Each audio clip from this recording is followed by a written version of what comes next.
Dear students, आज हम class 5th math insider page 120 पे सम करेंगे 28th। लेकिन स्टूडेंट्स 28th सम करने से पहले हमें क्वाड्रिलेटरल के बारे में कुछ अध्ययन करना चाहिए। क्वाड्रिलेटरल क्या होता है? It is a simple closed plane figure formed by 4 line segments. एक ऐसा क्लोज फिगर जो 4 लाइन सेगमेंट से बनता है उसको हम क्वाड्रिलेटरल बोलते हैं स्टूडेंट्स। जैसे ये ए बी सी डी ये फिगर बनी हुई है, इसमें 4 लाइन सेगमेंट से ये क्लोज फिगर बनी हुई है। अब इसमें एक quadrilateral A B C D has, ये quadrilateral A B C D, इसमें क्या क्या है? 4 साइड्स। कौन कौन सी? A B C C D और डी ए। ये A B C C D और D A. 4 angles, angle B A D, ये एंगल है B A D, B A D. Angle A B C इसको बोलेंगे। एंगल बी सी डी ये है, और एंगल सी डी ए ये 4 angles हैं स्टूडेंट। इसमें 2 diagonals A C and B D. एक डायगोनल ये, इसको डायगोनल बोलते हैं ए सी, और ये बी डी, ये 2 इसमें डायगोनल होते हैं। और sum of its angle is 360 degree always. जो इसके एंगल का सम होता है वो हमेशा 360 डिग्री होता है। तो ये तो हमारा क्वाड्रिलेटरल की डेफिनेशन। अब है स्पेशल क्वाड्रिलेटरल्स। कुछ क्वाड्रिलेटरल स्पेशल होते हैं, जैसे ट्रेपेजियम। ये ट्रेपेजियम की फिगर है स्टूडेंट्स, ये ट्रेपेजियम है। इसकी डेफिनेशन क्या है? Only 1 pair of opposite sides is parallel but not equal. जो इसकी अपोजिट साइड होती है, जैसे इसकी अपोजिट ये है, इसकी ये है, इनमें से एक पेयर जो होता है वो पैरेलल होता है। जैसे इसकी पैरेलल ये है और ये दोनों अनपैरेलल है दोनों साइड। लेकिन इसमें इक्वल नहीं होती कोई भी साइड, सब साइड अलग अलग होती है। ये ट्रेपेजियम की फिगर है, ये इसकी डेफिनेशन है। ये आपको अपनी नोटबुक में 28 सम करने से पहले ये लिखनी भी है डेफिनेशन, ये फिगर भी ड्रॉ करनी है और इनको लर्न भी करना है। फिर है पैरेललोग्राम। ये पैरेललोग्राम की फिगर है students. Both the pair of opposite sides are parallel and equal. इसके जो अपोजिट साइड होते हैं ये पैरेलल भी होती हैं और इक्वल भी होती हैं। जैसे इसकी पैरेलल ये है और इस पे भी दो साइन लगाए हैं, तो इट मींस ये कि दोनों इक्वल हैं, और ये दोनों अपोजिट साइड हैं और ये इक्वल भी है। आगे opposite angles are also equal. अब इसका अपोजिट एंगल कौन सा है? ये, तो ये दोनों इक्वल भी हैं। जैसे अगर ये 60 डिग्री का तो ये भी 60 डिग्री का, और इसका अपोजिट ये एंगल है, ये दोनों इक्वल हैं। अगर ये 120 का है तो ये भी 120 का है। ये हो गया हमारा पैरेललोग्राम। अब रोम्बस, रोम्बस की डेफिनेशन देखते हैं अब स्टूडेंट्स। रोम्बस है स्टूडेंट्स, ये रोम्बस की फिगर है। अब इसकी डेफिनेशन क्या है? Opposite sides are parallel and all 4 sides are equal. जो ये अपोजिट साइड, इसके अपोजिट ये है, इसकी ये है, ये पैरेलल होती है और इक्वल इसकी सभी 4 साइड होती है।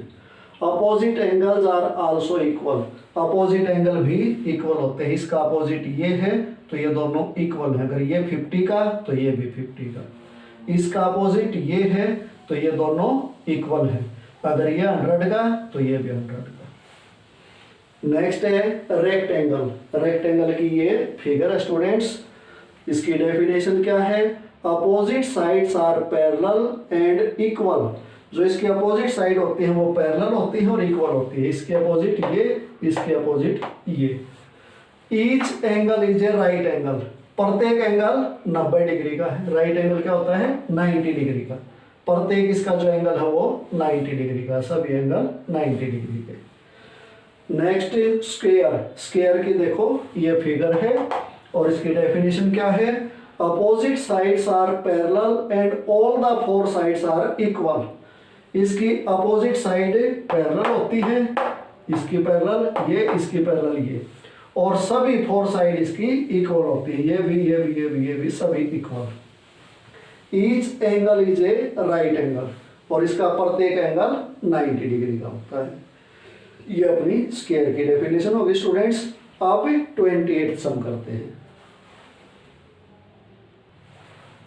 28 सम है स्टूडेंट्स। राइट ऑलवेज, समटाइम्स और never in the blanks given below. नीचे दिए गए जो ब्लैंक स्पेस हैं उनमें या तो ऑलवेज लिखो या समटाइम्स या नेवर। ऑलवेज क्या होता है? हमेशा, समटाइम्स कभी कभी, और नेवर मीन्स कभी नहीं। A rhombus is a parallelogram. बताओ रोम्बस को पैरेललोग्राम बोल सकते हैं या नहीं बोल सकते? तो ये हमने बताना है। तो एक जो रोम्बस है, देखो ये तो रोम्बस है और ये पैरेललोग्राम है, तो इनकी सारी जो प्रॉपर्टीज है वो सिमिलर है। तो इसलिए हम इसको लिखेंगे a rhombus is always a parallelogram. Rhombus एक पैरेललोग्राम हमेशा है।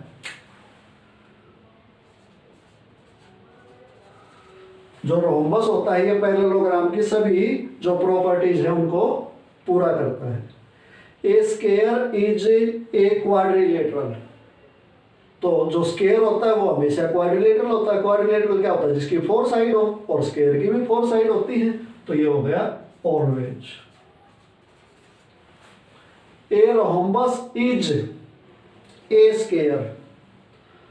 रोम्बस स्क्वायर होता है तो ये कभी कभी हो सकता है, हमेशा रोम्बस को स्क्वायर नहीं बोल सकते। जब इसके रोम्बस के सभी एंगल 90 डिग्री के आ जाए तो फिर इसको स्क्वायर बोल सकते हैं। तो ये समटाइम्स हो गया, कभी कभी ऐसा हो सकता है। A trapezium has all 4 sides equal. एक ट्रेपेजियम की सभी साइड इक्वल होती हैं। ये ट्रेपेजियम है, इसकी सभी साइड कभी भी इक्वल नहीं होती, तो इसमें आएगा never. Quadrilaterals with 2 pairs of parallel sides. एक क्वाड्रिलेटरल जिसके 2 पेयर अपोजिट साइड के 2 पेयर पैरेलल हैं, आर पैरेललोग्राम। तो क्या वो हमेशा पैरेललोग्राम होता है? नहीं, वो जिसकी अपोजिट साइड से पैरेलल हो वो पैरेललोग्राम भी हो सकता है, रोम्बस भी हो सकता है, रेक्टेंगल भी हो सकता है, स्क्वायर भी हो सकता है। तो इट मींस वो कभी कभी पैरेललोग्राम होता है, तो इसमें आएगा समटाइम्स।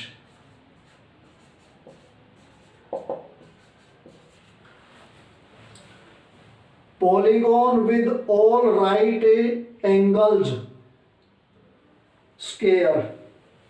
एक पॉलीगॉन होता है जो लाइन सेगमेंट से बनता है, जिसके सभी राइट एंगल, सभी एंगल 90 डिग्री के हैं, वो एक स्क्वायर होता है। क्या हमेशा स्क्वायर होता है? नहीं, हमेशा स्क्वायर नहीं होता। वो रेक्टेंगल भी हो सकता है और वो स्क्वायर भी हो सकता है। तो इसलिए कभी कभी आएगा इसमें समटाइम्स।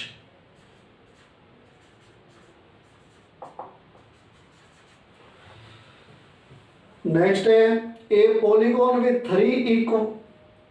3 इक्वल साइड्स, या साइड्स और लिखना, इज ए ट्राइंगल। तो जिसकी 3 साइड हो और वो इक्वल हो तो वो हमेशा एक ट्राइंगल ही होगा, क्योंकि 3 साइड जिसकी है वो और कुछ हो ही नहीं सकता। तो ये always. The sum of all the angles of a triangle is 170 degree. Triangle के सभी एंगल का सम 170 डिग्री होता है। ये कभी भी नहीं हो सकता, क्योंकि ट्राइंगल के जो एंगल का सम होता है वो 180 होता है। तो इसमें आएगा नेवर।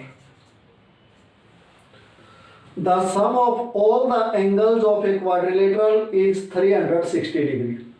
क्वाड्रिलेटरल के सभी एंगल का सम 360 डिग्री होता है। तो इसमें आएगा ऑलवेज, हमेशा 360 होता है। जितने भी क्वाड्रिलेटरल बने हुए हैं इनके सभी के जो 4 एंगल हैं इनका सम अगर हम निकालेंगे तो हमेशा 360 डिग्री आएगा। और स्टूडेंट्स इसी के साथ हमारा 28 सम कंप्लीट हो गया।